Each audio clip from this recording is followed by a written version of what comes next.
Bismillahirrahmanirrahim. Assalamualaikum warahmatullahi wabarakatuh.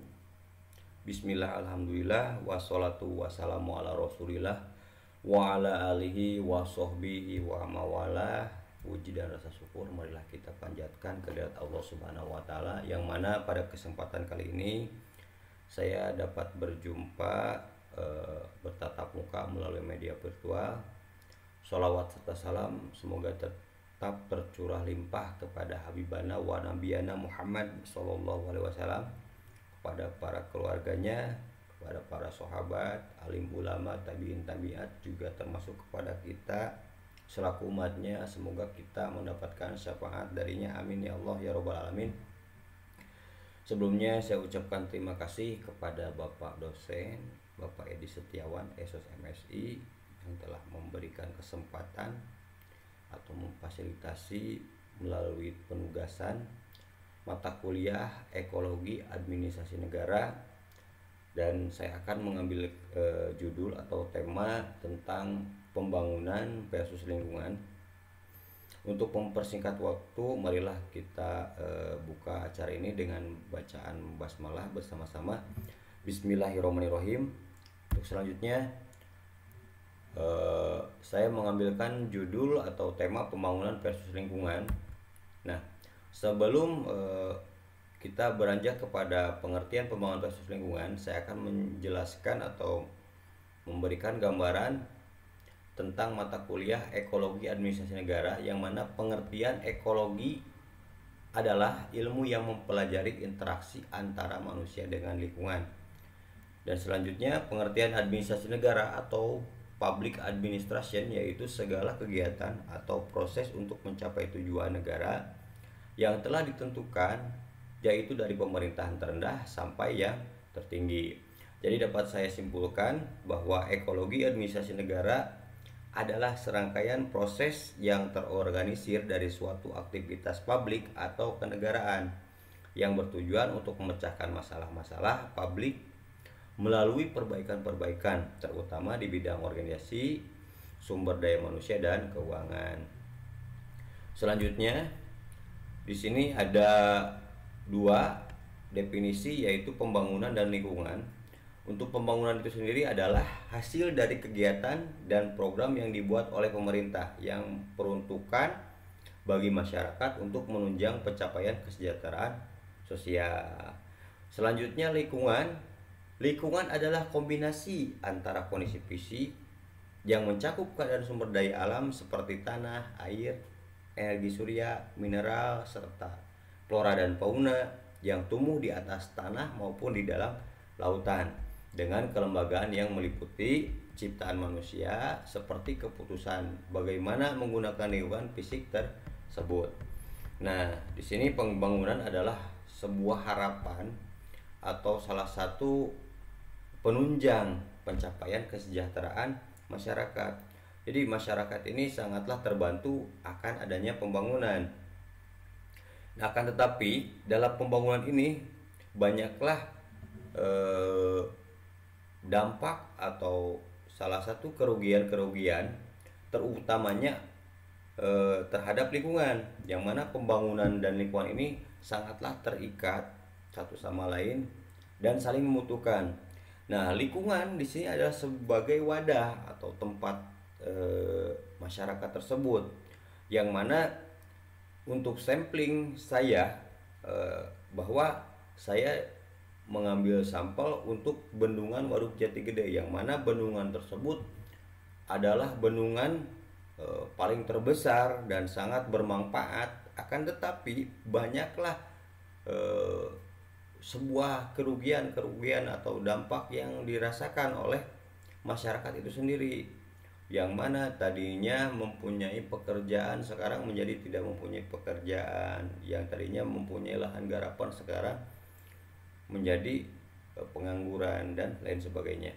Selanjutnya, nah di sini ada video bendungan Waduk Jati Gede, saya akan skip, nanti bisa dilihat di linknya. Nah, selanjutnya hasil analisis pembangunan bendungan Waduk Jati Gede terhadap lingkungan. Nah, saya mengambil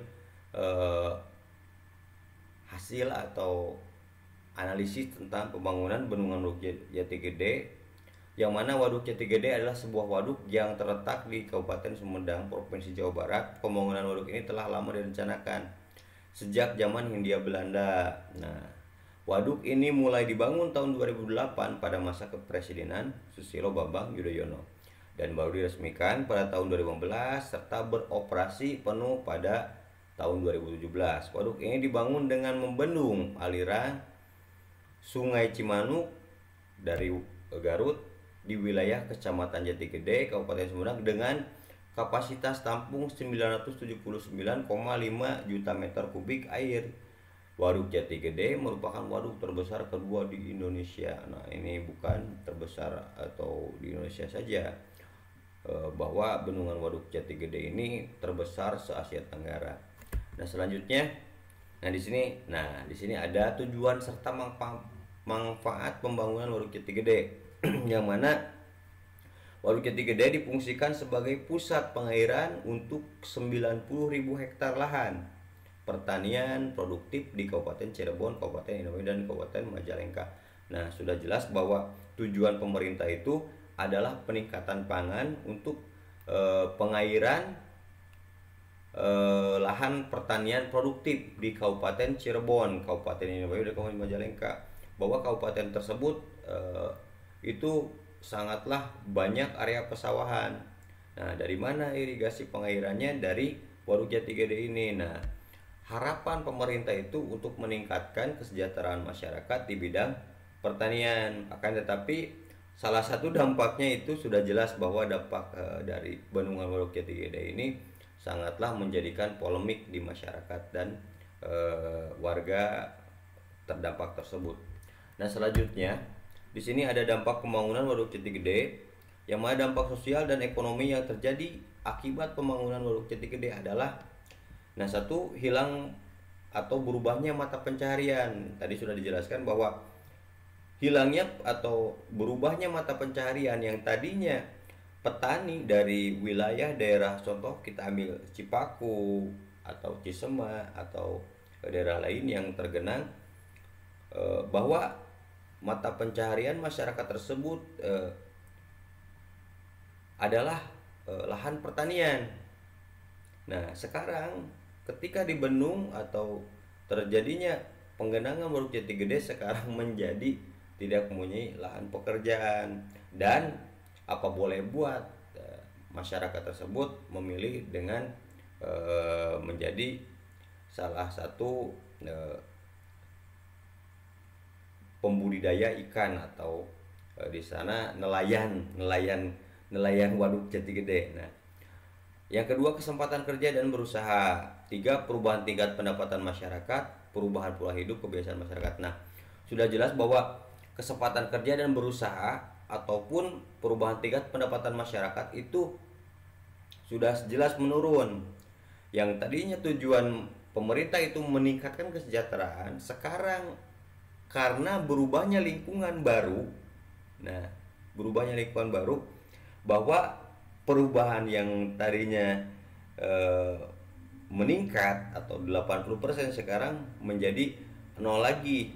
Jadi membaru kembali. Nah, perubahan tersebut atau pola kebiasaan tersebut masyarakat itu sangatlah berdampak pada kesejahteraan masyarakat itu sendiri.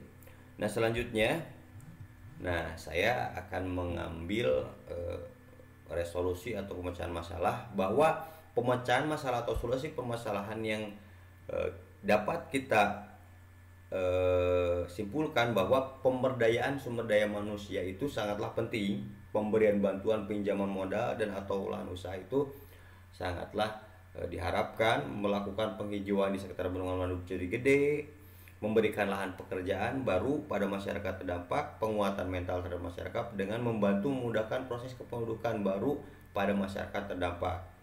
Nah, itu bahwa kita dapat ambil kesimpulan bahwa pemberdayaan manusia sangatlah diharapkan agar terwujudnya kesejahteraan sosial. Sekian dan terima kasih. Mohon maaf ada banyak kekurangan. Billahi taufiq wal hidayah. Wassalamualaikum warahmatullahi wabarakatuh.